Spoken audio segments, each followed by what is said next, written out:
Información, actualidad, opinión. Las cosas como son. Con Pablo de León.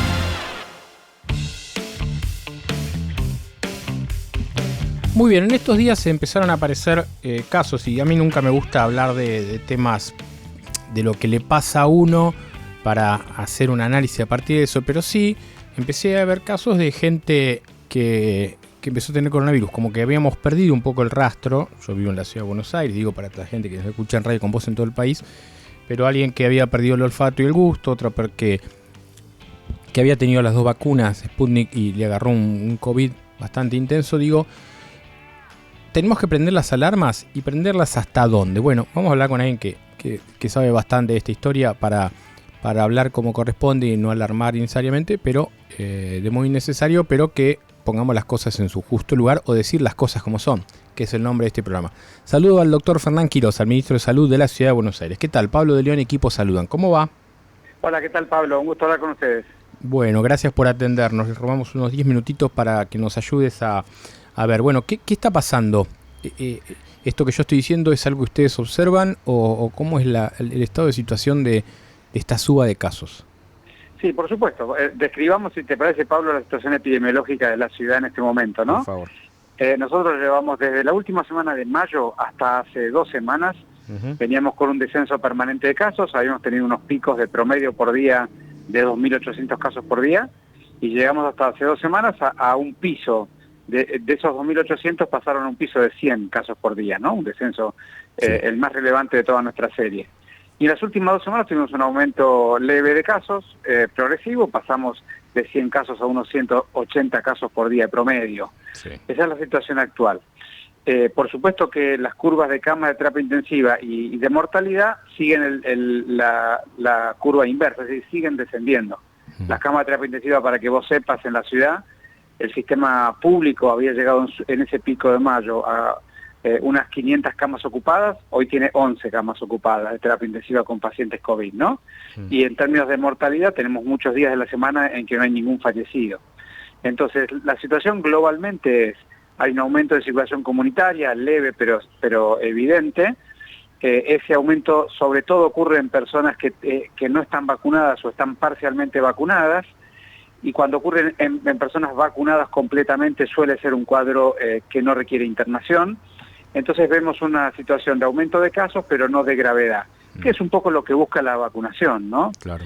Y un poco para cerrar mi comentario, en la Ciudad de Buenos Aires, en la campaña de vacunación, estamos muy avanzados. Vos fíjate que tenemos el 84% de los porteños tienen ya inicio de esquema, si tienen al menos una dosis, y el 72% de los porteños tienen el esquema completo. Sí. Es decir que, y uno sabe que con el esquema completo, si bien no evita que te contagies, disminuye críticamente la capacidad de hacer una enfermedad grave y mortal. Así que esperamos por delante que todavía pudieran aumentar los casos, porque la Delta es más contagiante, digamos, se contagia con más facilidad, pero decididamente esperamos que ese aumento de casos no genere una misma proporción de internaciones y fallecidos como ya hemos visto. Ahora, esa es la situación global. Bien, pero este aumento de casos lo vamos a ver continuando en noviembre y diciembre hacia arriba, o en algún momento debería volver a meterse en una meseta. Bueno, viste que es muy difícil anticipar o predecir un poco los comportamientos, porque tenés casos a nivel internacional de países con un comportamiento y con otro. Así que la situación de los casos es muy difícil anticiparse. Probablemente con este grado de inmunidad social al virus le cueste mucho acelerar el contagio y la circulación comunitaria, así que es posible que ese aumento de casos no sea tan significativo como otras veces, pero muy difícil anticiparte la cantidad. Lo que es un poco más confirmable, digamos, o seguramente la información científica es un poco más robusta, es que en los lugares donde efectivamente aumentaron los casos, se distanció la relación entre número de casos y número de camas ocupadas, es decir, sí, que los aumentos de casos no generan similar ocupación de camas, que es un poco lo primero que uno busca, ¿no?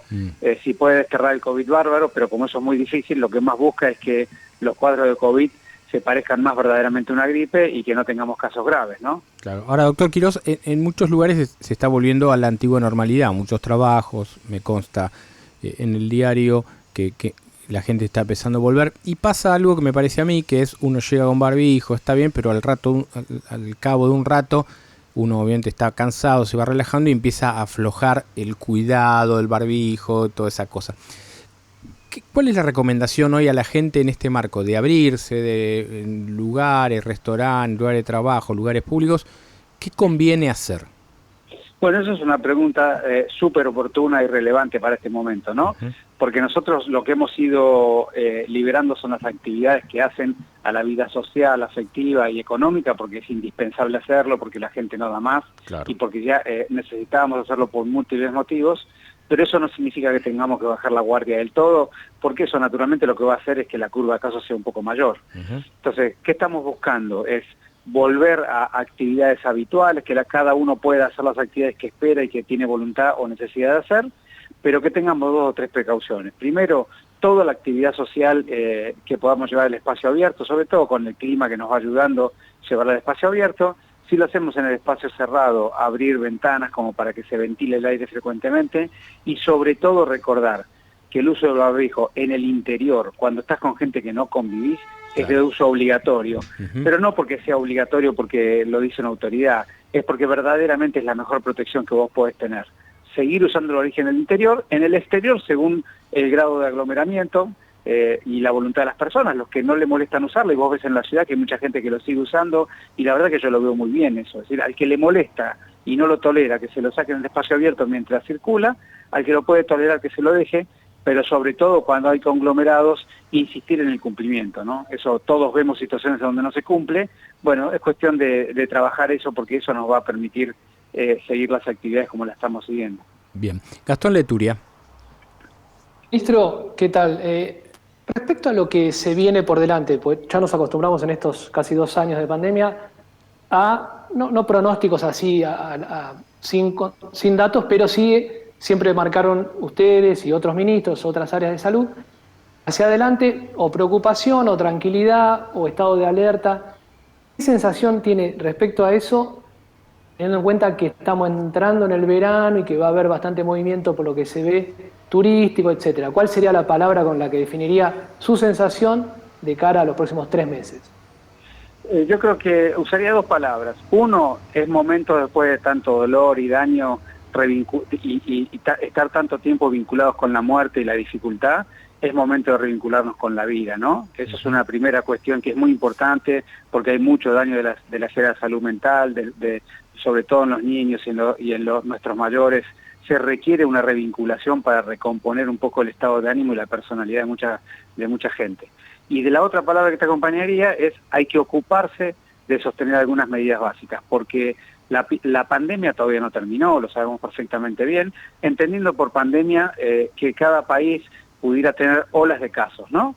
Todavía existe el formato de ola en muchos países y en el nuestro seguramente también, y cuando lo que tenemos que lograr es con la vacunación y con algunas medidas básicas, pasar de este estado de pandemia donde hay olas de casos a un modelo de endemia o de casos habituales, periódicos, de una cantidad relativamente contenida, sin olas de casos. Entonces, estamos cerca en el mundo de pasar de pandemia a endemia, todavía no lo hemos logrado, necesitamos seguir avanzando con la vacunación, mantener algunos cuidados especiales y sobre todo que en los próximos meses no aparezcan variantes que nos traigan dificultad, ¿no? Y una cosa que también fue como una de estas cuestiones que al principio todos estábamos tan atentos que decíamos, este detalle, este cuidado, aquel protocolo, qué bueno sería después mantenerlo cuando esto, si Dios quiere, pase, si la ciencia quiere, ¿no? Pase, y la medicina también.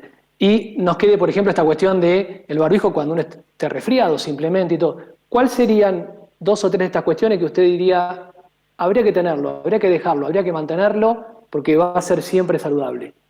Bueno, eso es un debate muy interesante para dar para el futuro, ¿no? Hay países, por ejemplo, que tienen muchas enfermedades respiratorias e incluso que además tienen enfermedades vinculadas a la polución ambiental, sobre todo en el sudeste asiático, que voluntariamente usan con cierta frecuencia el barbijo. Pero eso va a ser un debate más voluntario de la ciudadanía. Yo creo que es razonable pensar y hemos aprendido. Vos fíjate que los 2 años de COVID hemos descendido críticamente los muertos por gripe y las internaciones y enfermedades graves de los niños por enfermedades respiratorias estacionales.